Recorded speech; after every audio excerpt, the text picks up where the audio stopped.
housing imbalance as well as for the tourism industry. The rental housing needs to be protected, and I have been working on the rental housing roundtable to make sure that we do save some of that rental property for our workers. So those are essential to the future, and I believe the City Council has an important role to play. Debbie? I answered yes to both questions.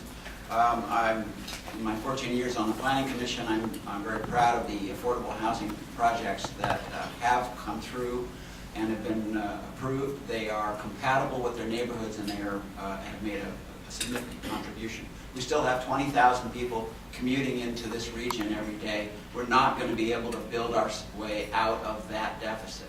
I support a high occupancy vehicle lane to Ventura. I think it's the most expeditious element that can move forward within reasonable time frame, reasonable funding. We need to discourage oversized condominiums. Kathy spoke to that point.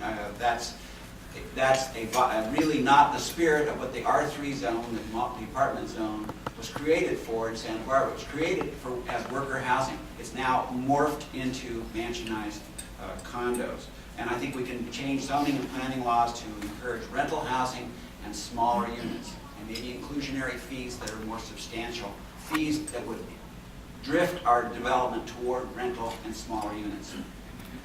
John? I answered no to both questions, actually, and I focused on the question as price and the role of government in the market. The first question, though, is the price of housing in Santa Barbara detrimental? Quite honestly, the price, I deal with real estate in Santa Barbara every day. This is one of my primary occupations. And the price is directly related to the quality of life in Santa Barbara. The reason that our real estate is so expensive in Santa Barbara is because Santa Barbara is such an incredibly unique and beautiful place to live. So I don't think that the price is detrimental. Does the government have a role in affecting the price of the market? No, I don't think that should be our role as government, is trying to manipulate the market and trying to affect the price. Now, a different question altogether is the provision of affordable housing. I think we actually do have a role in that, in making sure that we have options for workers and that we have downtown projects where people can live and work. But I'm not a proponent of government tinkering with the market prices, and we have seen that price come down. Michael?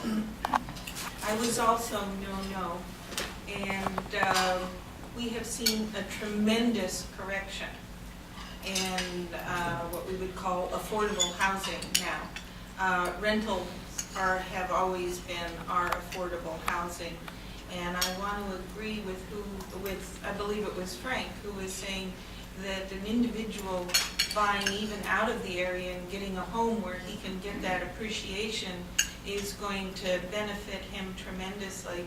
I'm speaking personally on this. Came to Santa Barbara 25 years ago, bought our home for $250,000, and oh gosh, what it's worth now. Could have never saved that money, and so that is our security as we grow older, and I think that helps everybody. But another point is the city owns between 11 and 14% of the housing now. It controls it, and I think it would be good for the community to say, when is enough enough? And my other point is, I don't believe we can build our way out of this. And if you look at anything in life, it has a capacity. Look at your refrigerator, your car, your suitcase. Only so much fits in it. And we, I believe, are just about at that capacity. And the more we build, the more people we bring in, the more services they require, and it's just an unending cycle that just building and building isn't going to fix. Oop, so. Grant, you want to use your rebuttal card? Yeah, I do. Just 30 seconds real quick. One, yes, 54% of our housing in Santa Barbara is rental housing, and most of our workers actually do rent. And it turns out that we need to maintain that stock. That's through the Housing Authority. That's what the city can do to help out in encouraging private developers. For the middle income folks, it takes partnership. It takes the city during the development review process working cooperatively with the development community, with the architects, with the people who own the properties, to really come up with, and they've done this over and over again, come up with a proper mix of affordability in their projects. They're willing to do it, they just need a partner in the city, and we're here to provide that. All right. Back to our difficult financial problems. This is about the bed tax. Since the bed tax was instituted, revenues from this source have steadily increased. In 2000, a ballot measure raised the bed tax from 10% to 12% to provide funds for the Clean Creeks campaign.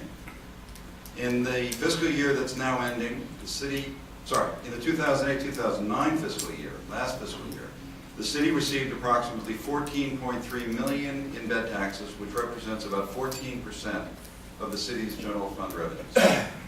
The city is now facing unprecedented financial pressure, as we saw from yesterday's budget meeting, including the loss of revenue from property taxes and other sources.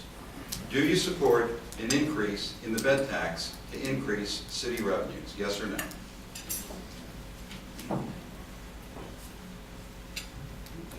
We have 1, 2, 3, 4, 5, 6 no's, 7 no's, and 1 yes. Oh, no, yes. One card. Hold them up, please. I'm sorry, I'm laughing. I don't want to abstain, but so you see my quandary. You'll have a chance to explain your quandary. You have a minute to explain your answer, and we're going to start, let me see, I think we're at Kathy. Yes, well, I think we all recognize the importance of the bed tax, and we've also been talking about what to do to help the tourism industry. I don't think, obviously, raising the bed tax would help us at all.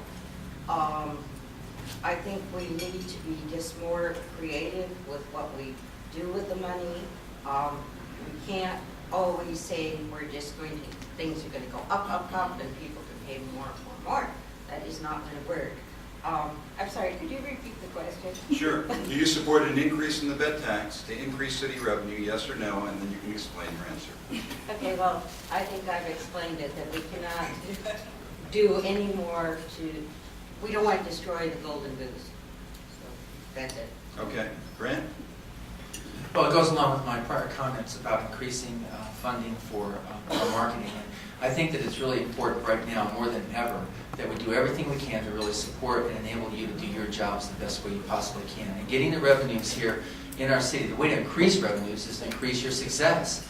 And I think that to put a penalty for you to keep doing your work just isn't appropriate. What we need is for you to be successful, get those rooms filled, fill up those tables with patrons. I mean, really, let's get this show back on the road. We can do it, and we need to keep a really positive attitude, everybody. I just feel so strongly about that, so I'll be your cheerleader here. And I don't want to dampen your enthusiasm with another tax. All right, Frank, this is your big chance. All right, I'm unclear. Did you vote yes or no on that? No, I said no. We should not add another 2% or another percent on that to raise more revenues. All right, the reason I did that silly thing with the yes and no thing was that I'm putting myself in the place of the tourist when they come to sign off on their bill and they look down and go, what's that? And I've done it myself when there's been what appears to be excessive tax. And that's the moment I sort of remember from a wonderful stay. And so I think it's sort of a marketing decision on from your point of view as to, do we really want to do that to our clientele? So I would have to listen very carefully to what you all said about that before I get enthusiastic about taxing more. I think it's got some real dangers to it. Thank you. Diane? Well, of course, everybody knows that it would have to go to the voters, but that being said, I do not think this is the right time to be raising taxes, period. Okay. Bendy, what did you say? Well, only if, I said no, and Okay. I guess the qualification would be only if the members of the tourist bureau insisted that we raise it. But we don't kick you when you're down. Let's, as Grant said, let's get this place humming and inviting to the 25 million people that live within 3.5-hour drive of us. John? I also said no. And I do think that taxes are